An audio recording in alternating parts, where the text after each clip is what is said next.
Le verdict est tombé hier après-midi au procès de Kevin Labrie. Il est reconnu coupable du meurtre au 2e degré de Jean-Philippe Bélanger, poignardé le 3 mai 2022 à Sainte-Anne-des-Monts.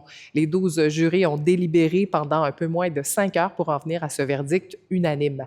La Couronne a appelé 12 témoins à la barre pendant le procès. Selon le procureur de la Couronne, la preuve présentée a permis de convaincre les membres du jury de la culpabilité hors de tout doute raisonnable de Kevin Labrie, notamment grâce à un témoin qui a vu l'accusé asséner 15 coups de couteau à la victime. On considérait que notre preuve était très solide. On avait une preuve circonstancielle forte qui corroborait un témoin qui a vu la scène.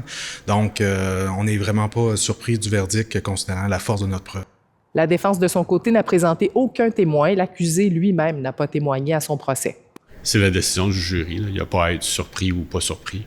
Kevin Labrie s'expose donc à une peine d'emprisonnement à perpétuité et sera de retour en cours le 10 janvier au palais de justice de Percé pour les recommandations sur la peine. Et c'est à ce moment-là que le juge Guy Deblois va déterminer le nombre d'années d'emprisonnement avant qu'il soit éligible à une libération conditionnelle. Pour un meurtre au 2e degré, ça varie entre 10 et 25 ans.